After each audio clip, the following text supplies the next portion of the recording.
प्रिया कुमारी का जो केस है उसके हवाले से मैं आपको एक बात कहूं कि इसमें ये एक तो 2-2.5 साल पुराना केस है। हाई लेवल की जो सीनियर एसएसपी की एक टीम बना रहे हैं जिसमें डीआईजी जावेद जिस्कानी को हेड कर रहे हैं। अल्लाह करे कि वो जिंदा हों, कुछ कह रहे हैं कि जिंदा नहीं है, कुछ कह रहे हैं कि जिंदा है। कोई भी इस चीज़ में इन्वॉल्व होगा उसको हम बिहाइंड द बार भी रखेंगे और उसके खिलाफ रियायत नहीं होगी, कोई भी कितना भी ताकतवर हो। जब हम कच्चे में ऑपरेशन भरपूर शुरू करेंगे इस किस्म के वाकयात होंगे और हमारी पुलिस उससे डरने वाली नहीं है। कत्तोई साहब पर और उसके बेटे पर एफआईआर कटी हुई है मर्डर केस की। आप किसी का मर्डर करेंगे तो यकीनन उसके चार्जेस भी होते हैं। सिंध के घर वज़ीर ज़ियाउल हसन लंजार प्रिया कुमारी के मामले ते नओं मुजारो पैदा करे छॾियो। संदसि चवण आहे त ॿुधण में अचे पियो त नींगरी प्रिया कुमारी हिन दुनिया में न रही। दुआ कयो त नींगरी ज़िंदा हुजे। बारड़ी जी बाज़ाबी लाइ डीआईजी जावेद जिस्कानी जी सरबराही में कमेटी जोड़े छॾी आहे। सिंध सरकार कच्चे में धाड़ेलनि खिलाफ बाज़ाब्ता ऑपरेशन शुरू कंदे सूबाई घर वज़ीर चयो आहे त कुछ ॾींहनि में कच्चे अंदर ॾोहारनि खिलाफ ऑपरेशन शुरू कयो वेंदो। ऑपरेशन में पुलिस ऐं रेंजर्स सां गॾु एसएसयू जा कमांडोज भी शामिल हूंदा। औस्ताद अल्लाह रखियो निंदवाणी जे कातिलनि खे बि कटड़े में आंदो वेंदो। गुलाम मुर्तजा जतोई ऐं संदसि पुट खिलाफ क़त्ल जो केस दाख़िल आहे। मुर्तजा जतोई ज़मानत न कराई त खेसि गिरफ़्तार कयो वेंदो।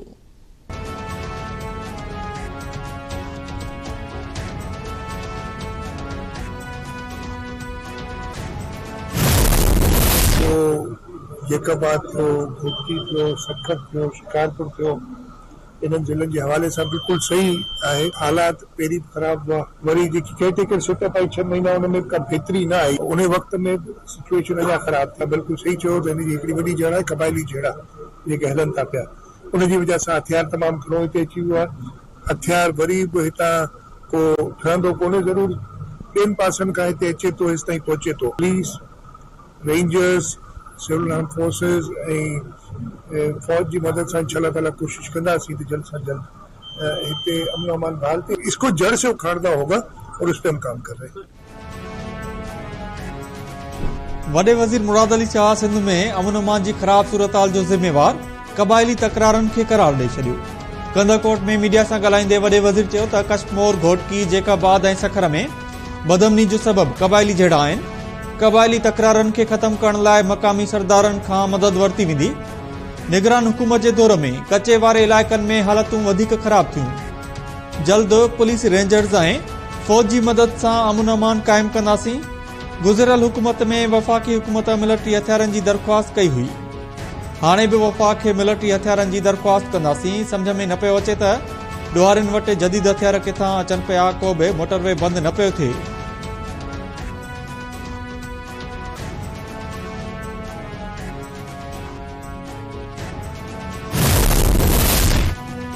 वज़ीर आज़म शहबाज शरीफ अमरीकी सदर जो बाइडन के खत जो जवाब दे छो। शहबाज शरीफ खत में चयो आहे त पाकिस्तान अमरीका से लागापन के वही अहमियत दे थो।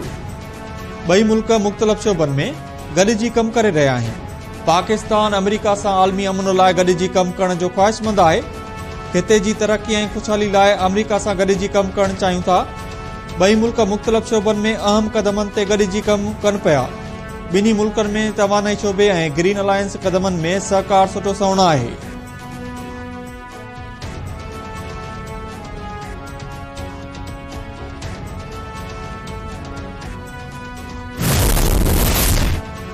वफ़ाक़ी हुकूमत महांगाई ते ज़ाब्तो आणण समेत ईंदड़ 5 सालनि लाइ वज़ारतुनि जा हदफ़ मुक़रर करे छॾिया।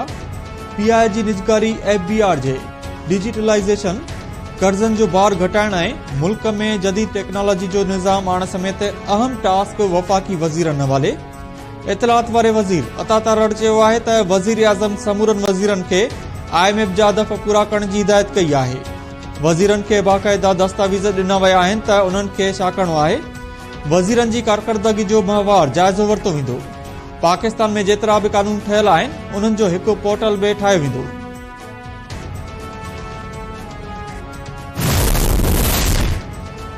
आईजी सिंध गुलाम नबी मेमून कराची में स्ट्रीट क्राइम में मुलविस जवाबदारनि खिलाफ़ कार्रवाई जो टास्क SIU खे ॾेई छॾियो। अहम केसनि जी जांच 7-8 बहितरीन ऑफिसर कंदा। IG सिंध गुलाम नबी मेमण जी सदारत हेठि अमन अमान बाबति इजलास दौरान अमन अमान जी सूरताल, स्ट्रीट क्राइम ऐं ॿियनि मामलनि ते गौर वीचार। IG सिंध चयो आहे त फुर दौरान मज़ाहिब मते शहरनि खे क़त्ल कंदड़नि खे हाणे SIU गिरफ़्तार कंदी। SSP special investigation unit Adeel Chandio खे अहम टास्क ॾिनो वियो आहे। टीम जे 60 ऑफिसरनि जो तालुक बि SIU सां आहे। फुर दौरान मज़ाहिब मते क़त्ल थियल शहरनि जो केस SIU मुंतक़िल थी वेंदो। जवाबदारनि खे बख़्श न कयो वेंदो।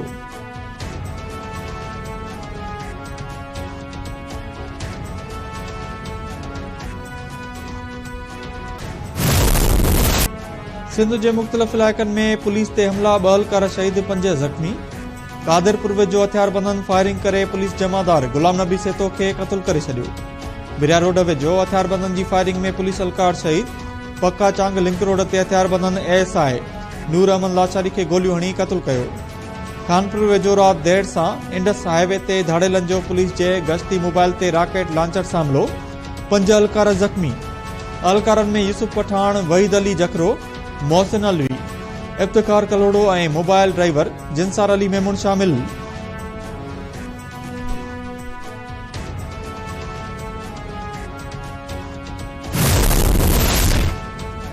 कश्मीर जिले में बदमनी ते बुंजो न आयो, वधीक हिकु ॼणो अगवा।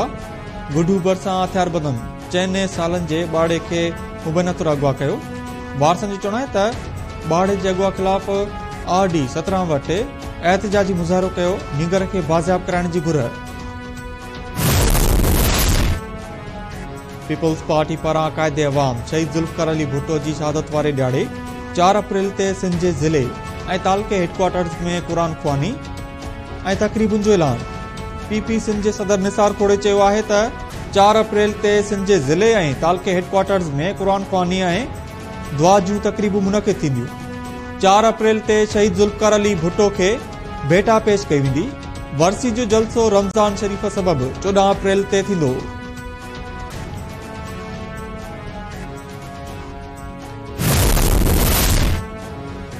संगरार मां अगवा थी वियल नींगरी प्रिया कुमारी जी बाज़ियाबी। अञा ताईं पुलिस जी कारकर्दगी आॾो सवाल निशान बणियल। बेवस बणियल अमड़ लुड़को लाड़ींदी रही। लाड़काणे, कश्मोर, मटियारी, मिठी, कोटड़ी, दादू, चंबड़, जोई, नसीराबाद, मुनड़ो, जरवार, पनवा, किल इस्लाम कोट ऐं ॿियनि शहरनि में प्रिया कुमारी जी बाज़ियाबी लाइ मुख़्तलिफ़ सियासी समाजी तंज़ीमुनि ऐं सिविल सोसाइटी जा एहतिजाजी मुज़ाहिरा। अॻुवाणनि पारां प्रिया कुमारी खे बाज़ियाब कराइण जो मुतालबो।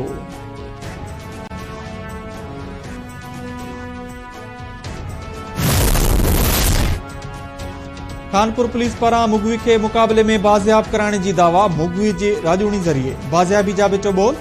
पुलिस तर्जुमान मूजिबि SSP शिकारपुर इरफान सामो जी अॻुवाणी में ऑपरेशन जारी आहे। गड़ी तेगो जे कचे में धाड़ेल मुगवी खे हिक हंध खां ॿिए हंधि मुंतक़िल करे रहिया हुआ त मुक़ाबलो थी पियो। धाड़ेल मुगवी नौजवान हसान खे छॾे फरार थी विया।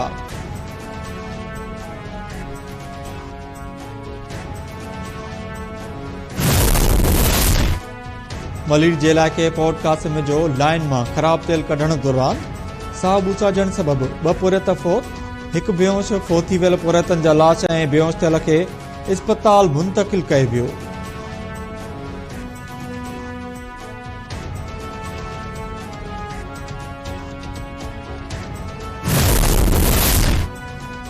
खटे जे इलाइक़े वड़शहर वेझो नारी जो घर मां गलो कपे लाश ते मुड़ुस गिरफ़्तार। ॻोठ हाजी उस्मान जत मां खदीजा जत जो घर मां गलो कपे लाश मिलियो। पीर पठो पुलिस मक़तूल औरत जो लाश खणाए रूरल हेल्थ सेंटर वर पहुचायो। पुलिस चक जे बुनियाद ते औरत जे मुड़ुस इक़बाल जत खे गिरफ़्तार करे वरितो। जांच जारी।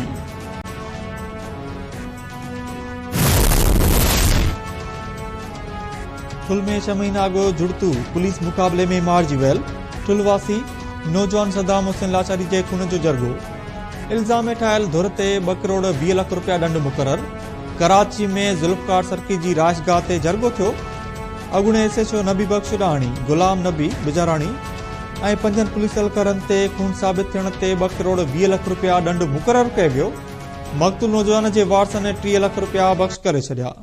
हलकारनि 10 लाख मारिजी वियल जे वारसनि खे मौक़े ते अदा कया। सिंध जे मुख़्तलिफ़ इलाइक़नि में बाहि जे वाक़िअनि में 27 घर सड़ी रख, 19 ढोर सड़ी मरी विया। मनड़ो वेझो ॻोठ टूवारा में बाहि लॻण सबबि 18 पुरियतनि जा घर सड़ी रख थी विया। 17 ढोर बि सड़ी मरी विया। नौचरो फिरोज जे दरिया खान मरी जे ॻोठ गुलाम सरवर लाशारी में बाहि लॻण सबबि 5 ॼणनि जा घर सड़ी रख थी विया। 2 बकरियूं, अनाज, खटूं, बिस्तरा, थाम ऐं न्याणियुनि जो ॾाज बि मुकमिल तौर ते सड़ी वियो।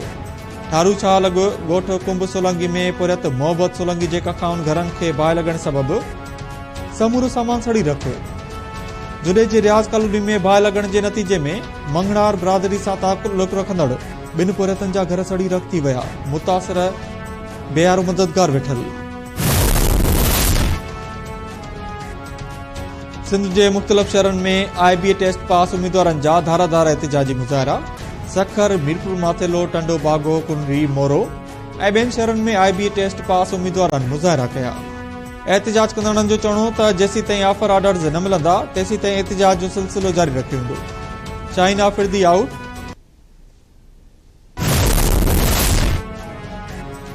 शाहीन आफिदी आउट। बाबर आज़म इन। पाकिस्तान क्रिकेट बोर्ड हिकु भेरो ॿीहर बाबर आज़म खे क़ौमी टीम जो कप्तान मुक़रर करे छॾियो। PCB पारां जारी कयल पधिराई मूजिबि बाबर आज़म वनडे ऐं T20 में पाकिस्तान टीम जी क़यादत कंदो। बाबर आज़म 52 टेस्ट, 117 वनडे ऐं 109 T20 मैचेस में पाकिस्तान जी क़यादत करे चुको आहे। गुज़िरियल साल बाबर आज़म 3 फॉर्मेट्स जी कप्तानी छॾण जो ऐलान कयो हो।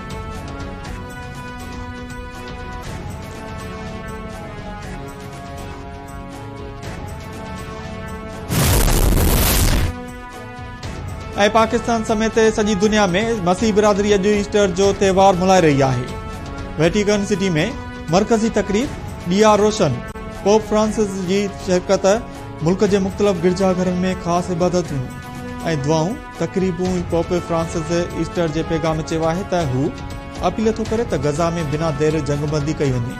सदर आसिफ अली ज़रदारी, वज़ीर आज़म शहबाज शरीफ़ ऐं PP चेयरमैन बिलाल भुट्टो ज़रदारी मसीह बिरादरी खे ईस्टर जे त्योहार जूं वाधायूं ॾिनियूं।